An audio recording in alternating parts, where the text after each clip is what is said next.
Cheers, Jonathan Aguirre, 5th Pro Boxing Fans, joined by Adam Smith after David Papot beats Harlem Eubank pretty convincing tonight. David Papot, what did you make of his performance? I didn't think it was as convincing as the cards. I thought it was a really good performance by David Papot. I knew a lot about him beforehand. I thought he was going to give Harlem Eubank a really difficult fight. He's a world-class fighter. We saw that against Liam Parrow. I saw his family beforehand. They brought loads and loads of French friends and supporters over. They had a big team. They weren't coming for a loss. And look, he had to get up off the canvas as well. I thought Harlem was really strong mentally. I think to deal with what happened in there. I think he'll learn a lot from there. Yeah, Papo won. The right guy won. I thought, as I said, I think we felt it was a little bit closer than the judges had it, or certainly two of them. But yeah, and Harlem didn't get a lot of love on the judges' cards. But you have 3 knockdowns against you, you're always in trouble. And I thought Papo's sweet boxing from the southpaw stance obviously caught the judge's eye, and yeah, he's a very, very good fighter. But so is Harlem Eubank, and he can come again from that.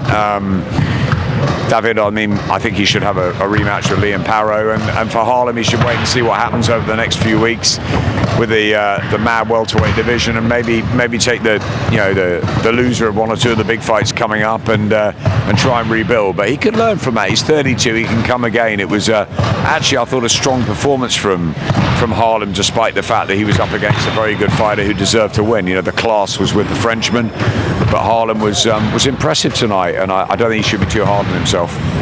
Ryan Garcia and Ben had a press conference today ahead of their fight, September 12th. I didn't see it. What happened? They clashed, as you'd expect, and they went back and forth. But what are you expecting from that fight? Obviously, a lot of people would say Conor's up against it, but this is his moment. Jonathan, I'm just happy being back at ringside. We've had a few weeks off because of the World Cup. We had an absolute stormer tonight. Thought every fight was fantastic. Kieran Malloy, I've been watching for years, and finally he gave a really outstanding professional performance. So the future's bright everywhere. The welterweight division is phenomenal, and I think Garcia and Ben is just a great fight. It's a fantastic mix of characters. That's what we love in this sport. We love stories, and it's another one, and they've both got such big personalities. Ryan Garcia will start as favourite with those fast hands, but Conor, Ben, ride him off at your peril. Everyone thought Eubank would win again when they fought, and Conor outboxed him from start to finish. So Conor's got a lot going for him, and in this fight, and yeah, I can't wait to see it. Live on DAZN. It's fantastic. It's ended up with us.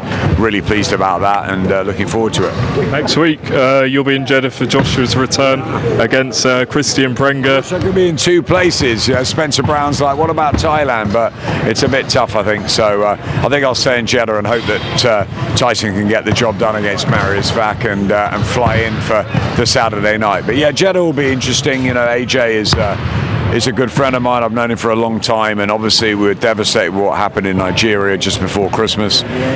His health and well-being is the only thing that really matters. Boxing's a secondary thing, but obviously that's what he wanted to do. He put his energy back into the gym. He's joined forces with one of the best teams in the world in Team Usyk, and I'm really looking forward to seeing Anthony next week. He was in a great mindset the other week. I took my daughter to see him, and he was really sweet, and he seems to be in a good place.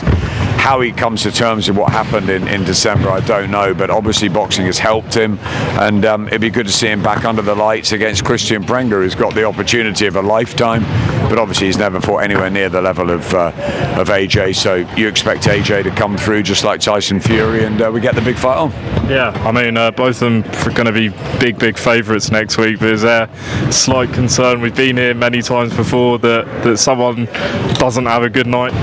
Andy Ruiz was a huge underdog, wasn't he, in the Garden? And look what happened that night. But I can't see it. I think Kristian Prenga is a puncher, but at the same time, this sport is about levels and timing. And I think Joshua will be, well schooled under the Usyk setup, and yeah, we saw him against Jake Paul recently. Yes, okay, the Daniel Dubois fight, but if you talk about levels and timing, really AJ shouldn't have a problem with Kristian Prenga. But hey, you never know, and if Pringer lands a punch or two and changes the course of his life, then good luck to him, and maybe then it will be time for AJ to hang him up. But I think it's all roads leading finally to Fury and Joshua in November. Where it's going to be, when it's going to be, where we're going to travel to, who knows? But my gut feeling is it's going to be announced in Saudi on Saturday night. I think Tyson will be there. I think His Excellency Turki Al Sheikh will be there, and obviously I think after AJ and Prenger,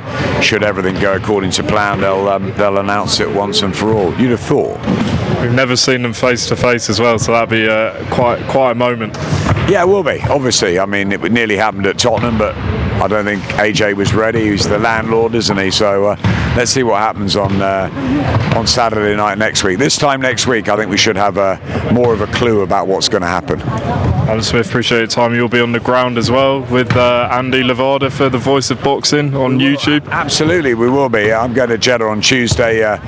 My great mate Andy's coming in on Wednesday, but I'm going with Ed Huntley from TalkSport and Spencer Oliver. So it'll be a plane full on Tuesday, a plane full on Wednesday. Darren and Barry join us on Thursday. Live on the Zone Saturday night. It's Jeddah next week, then it's Dublin, then it's Leeds. Doesn't stop. Fantastic. Brilliant stuff.